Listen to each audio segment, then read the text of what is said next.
Hello everyone, Sharada ಕಿಚನ್ಗೆ ನಿಮ್ಮೆಲ್ಲರಿಗೂ ಸ್ವಾಗತ.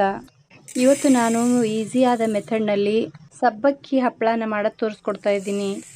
ಸಬ್ಬಕ್ಕಿ ಹಪ್ಪಳನ ಮಾಡಲು 2 ಗ್ಲಾಸ್ನಷ್ಟು ಸಬ್ಬಕ್ಕಿಯನ್ನು ತೆಗೆದುಕೊಂಡ್ಬಿಟ್ಟು 2 ನೀರಿನಲ್ಲಿ ಚೆನ್ನಾಗಿ ವಾಶ್ ಮಾಡ್ಕೊಂಡ್ಬಿಟ್ಟಿದ್ದೀನಿ. ರಾತ್ರಿ ನೆನೆಸ್ಕೊಂಡ್ಬಿಟ್ಟು ಬೆಳಗ್ಗೆ ಇದನ್ನು 5 ರಿಂದ 6 ಗ್ಲಾಸ್ನಷ್ಟು ನೀರನ್ನು ಹಾಕೊಂಡ್ಬಿಟ್ಟು ನೀರು ಚರೋತ್ನಾಗ ಬಾಯ್ಲ್ ಆಗಿಂದ 2 ಟೇಬಲ್ ಸ್ಪೂನ್ನಷ್ಟು ಉಪ್ಪನ್ನು ಹಾಕೊಂಡ್ಬಿಟ್ಟಿದ್ದೀನಿ. 3/4 ಚಮಚದಷ್ಟು ಅಜ್ವೈನನ್ನು ಹಾಕೊಂಡ್ಬಿಟ್ಟಿದ್ದೀನಿ.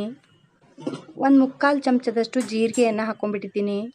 1-2 ಟೇಬಲ್ ಸ್ಪೂನ್ನಷ್ಟು ಎಳ್ಳನ್ನು ಹಾಕೊಂಡ್ಬಿಟ್ಟಿದ್ದೀನಿ.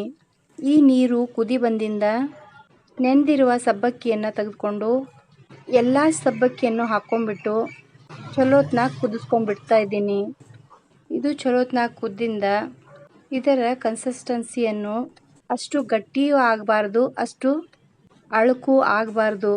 ಆ ಥರ ಕುದಿಸ್ಕೊಂಡ್ಬಿಟ್ಟು ಕೈ ಬಿಡದೆ ಚಮಚಾನ ಆಡಿಸ್ತಿರ್ಬೇಕು, ಇಲ್ಲ ಅಂದರೆ ಕೆಳಗಡೆ ತಳ ಹತ್ಕೊಂಡ್ಬಿಡುತ್ತೆ. ಇವಾಗ ಇದು ಕುದ್ದಿದೆ.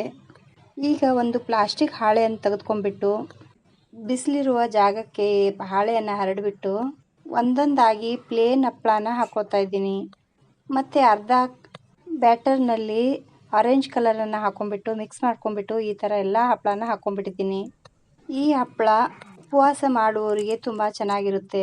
ಉಪವಾಸಕ್ಕಾಗಿ ಮಾಡೋರು ಸೇಂದಾ ಉಪ್ಪನ್ನು ಹಾಕೊಂಡು ಮಾಡ್ಕೊಂಡ್ಬಿಟ್ರೆ ಚೆನ್ನಾಗಿರುತ್ತೆ.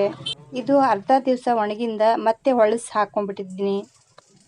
ಈ ಥರ ಹಪ್ಪಳ ಮಾಡಿಕೊಂಡು ನಾವು ವರ್ಷಗಟ್ಟಲೆ ಸ್ಟೋರ್ ಮಾಡ್ಕೋಬೋದು. ನೋಡಿ, ನಮ್ಗೆ ಇಷ್ಟ ಬಂದಾಗ ಮಳೆ ಆಗುತ್ತಿರುವಾಗ ಈ ಥರ ಫ್ರೈ ಮಾಡ್ಕೊಂಡು ತಿಂದರೆ ಮಕ್ಕಳಿಗೆ ಕೊಟ್ಟರೆ ತುಂಬ ಇಷ್ಟ ಆಗುತ್ತೆ. ಹೋಳಿಗೆ ಮೇಲೆ ಅಥವಾ ಏನೇ ಸ್ವೀಟ್ ಮಾಡಲಿ ಅದರ ಜೊತೆಯಲ್ಲಿ ಅನ್ನದ ಜೊತೆಯಲ್ಲಿ ಫ್ರೈ ಮಾಡ್ಕೊಂಡು ತಿನ್ಕೋಬೋದು. ನನ್ನ ವಿಡಿಯೋ ಇಷ್ಟ ಆತಂದ್ರೆ ಲೈಕ್ ಮಾಡಿರಿ, ಶೇರ್ ಮಾಡಿರಿ, ಸಬ್ಸ್ಕ್ರೈಬ್ ಮಾಡ್ಕೊಳ್ಳಿ. Thank you for watching.